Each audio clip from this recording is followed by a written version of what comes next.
ನಮಸ್ಕಾರ. ನಾನು doctor P V Bhandari.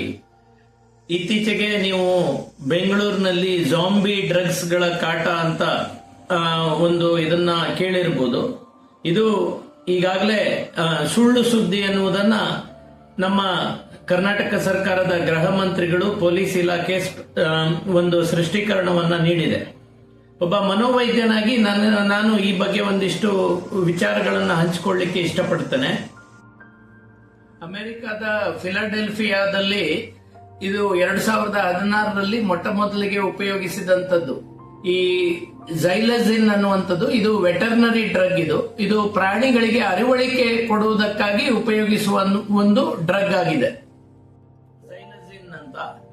ಇದು ಮನುಷ್ಯರು ಉಪಯೋಗಿಸಲಿಕ್ಕೆ ಶುರು ಮಾಡಿದಾಗ ಅದರಲ್ಲಿ ಈ ಮನುಷ್ಯರಿಗೆ ಚರ್ಮದಲ್ಲಿ ಭಯಾನಕ ಗಾಯಗಳಾಗುತ್ತಾ ಇದ್ದದ್ದು, ಹಾಗೂ ಈ ಮನುಷ್ಯರು ಒಂದು ರೀತಿಯಲ್ಲಿ ಒಂದು ಸ್ಟ್ಯಾಚ್ಯೂ ತರ ಗಂಟೆಗಟ್ಟಲೆ ನಿಲ್ಲುವಂಥದ್ದು, ಇದನ್ನ ಗಮನಿಸಿ ಇದನ್ನ ಜಾಂಬಿ ಡ್ರಗ್ಸ್ ಅಂತ ಕರೀತಾ ಇದ್ರು. ಆದ್ರೆ ಇದು ಭಾರತ ದೇಶದಲ್ಲಿ ಇಷ್ಟರವರೆಗೆ ಎಲ್ಲಿಯೂ ಪ್ರೂವ್ ಆಗಿಲ್ಲ. ಈ ವೈರಲ್ ಆದ ವಿಡಿಯೋಗಳು ಒಂದು ಬೆಂಗಳೂರಿದು, ಹಾಗೆ ಅದಕ್ಕೂ ಮುಂಚೆ ಒಂದು ಚಂಡೀಗಢದಲ್ಲಿ ಈ ಝೊಮ್ಯಾಟೊ, ಸ್ವಿಗ್ಗಿ ಇದು ಮಾಡುವಂತ ಒಬ್ಬ ಯುವಕ ಇದನ್ನ ಕನ್ಸ್ಯೂಮ್ ಮಾಡದ ಅಂತ ಎಲ್ಲ ಸುಳ್ಳು ಇದು ಬಂದಿತ್ತು. ಇದನ್ನ ನಾನು ಯಾಕೆ ಹೇಳ್ತಾ ಇದ್ದೇನೆ ಅಂದ್ರೆ, ಸುಳ್ಳು ಸುದ್ದಿಗಳು ನಮ್ಮ ದೇಶದಲ್ಲಿ ಬಹಳ ಫಾಸ್ಟ್ ಆಗಿ ಹರಡುತ್ತೆ. ವೈಜ್ಞಾನಿಕ ವಿಷಯಗಳು ಅಥವಾ ನಿಜವಾದ ಸಮಸ್ಯೆಗಳು ಹಬ್ಬುವುದಿಲ್ಲ. ಸೊ ನೀವು ಏನ್ ತಿಳ್ಕೊಳ್ಬೇಕು ಅಂದ್ರೆ, ಈ ತರ ಝೈಲಜಿನ್ ಅನ್ನುವಂತ ಡ್ರಗ್ ಇದು ಭಾರತ ದೇಶದಲ್ಲಿ ಎಲ್ಲಿಯೂ ಅವೈಲೇಬಲ್ ಆಗಿಲ್ಲ. ಇದು ಒಂದು ಅಪ್ಪಟ ಸುಳ್ಳು ಸುದ್ದಿ. ಮತ್ತೆ ನೀವು ಇನ್ನೊಂದೇನು ತಿಳ್ಕೊಳ್ಬೇಕು ಅಂದ್ರೆ, ಯಾವುದೇ ಒಬ್ಬ ವ್ಯಕ್ತಿ ಈ ರೀತಿ ಸ್ಟ್ಯಾಚ್ಯೂ ತರ ನಿಂತಿದ್ದಾರೆ ಅಂದ್ರೆ ಹಲವಾರು ಕಾರಣಗಳಿರುತ್ತೆ. ಒಮ್ಮೊಮ್ಮೆ ಇದು ನೀವು ನೋಡಿರ್ಬೋದು, ಅದು ಕೇವಲ 30 ಸೆಕೆಂಡಿನ ವಿಡಿಯೋ. ಒಬ್ಬ ವ್ಯಕ್ತಿ ಸಡನ್ ಆಗಿ ಆತರ ನಿಂತಿದ್ದಾನೆ ಅನ್ನುವಾಗ ಹೀಟ್ ಸ್ಟ್ರೋಕ್, ಈಗ ಬಹಳ ಬಿಸಿಲಿದೆ ಅದರಿಂದ ಆಗಿರ್ಬೋದು, ಇಲ್ಲವೇ ಹೈಪೋಗ್ಲೈಸಿಮಿಯಾ ಅಂತಾರೆ, ಶುಗರ್ ಕಡಿಮೆ ಆಗೋದ್ರಿಂದ ಇರ್ಬೋದು, ಇಲ್ಲದಿದ್ರೆ ಟ್ರಾನ್ಸಿಯಂಟ್ ಇಸ್ಕಿಮಿಕ್ ಅಟ್ಯಾಕ್ಸ್ ಅಂತ ಹೇಳ್ತಾರೆ, ಸಡನ್ ಆಗಿ ಒಂದು ಸ್ಟ್ರೋಕ್ ತರ ಸ್ವಲ್ಪ ಅಲ್ಪ ಸಮಯಕ್ಕೆ ಆಗಿ ಸರಿ ಹೋಗುವಂಥದ್ದು, ಇಂಥದೆಲ್ಲ ಇರುತ್ತೆ.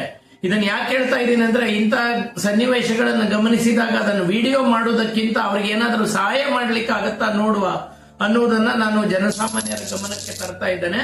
ಹಾಗೆಯೇ ನಾನು ತಿಳಿಸುವುದೇನೆಂದ್ರೆ, ನಮ್ಮಲ್ಲಿ ಬೇರೆ ಡ್ರಗ್ಸ್ ಗಳು ಸಾಕಷ್ಟು ಸಮಸ್ಯೆಗಳನ್ನ ನಮ್ಮ ಯುವ ಜನರಿಗೆ ಉಂಟು ಮಾಡ್ತಾ ಇದೆ. ಈಗ ಗಾಂಜಾ ಸೇವನೆಯಿಂದಾಗಿ ಹಲವು ಯುವಕರು ಕೆಲಸಕ್ಕೆ ಹೋಗ್ತಾ ಇಲ್ಲ, ಮನೆಯಲ್ಲೇ ಕೂತ್ಕೊಂಡಿದ್ದಾರೆ.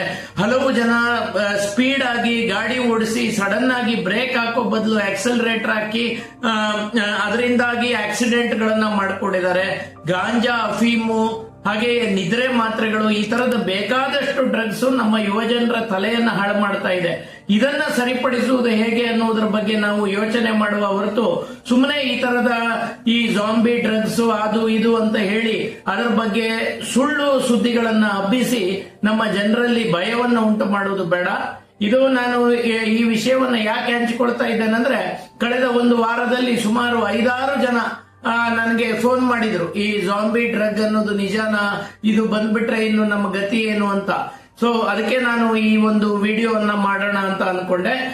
ಒಟ್ಟಿನಲ್ಲಿ ನಮ್ಗೆ ಇವತ್ತು ನಾನು ನಿಮ್ಗೆ ನಾವು ಯೋಚನೆ ಮಾಡಬೇಕಾದಂತ ಮುಖ್ಯವಾದ ಒಂದು ಇದು ಏನಂದ್ರೆ, ಈ ಇತರ ಡ್ರಗ್ಸ್ಗಳು, ಗಾಂಜಾ, ಅಫೀಮು, MDMA ಇದು ನಮ್ಮ ಯುವಕರಿಗೆ ತಲುಪದಂತೆ, ಅಥವಾ ಇದನ್ನ ಉಪಯೋಗಿಸ್ತಾ ಇರುವಂತಹ ಯುವಕರು ಇದರಿಂದ ಹೊರಗೆ ಬರಲಿಕ್ಕೆ ನಾವು ಏನು ಸಹಾಯ ಮಾಡಬೇಕು ಅದನ್ನು ಮಾಡುವ ಅಂತ ಹೇಳ್ತಾ ನನ್ನ ಮಾತುಗಳನ್ನ ಮುಗಿಸ್ತೇನೆ. ಜೈ ಹಿಂದ್.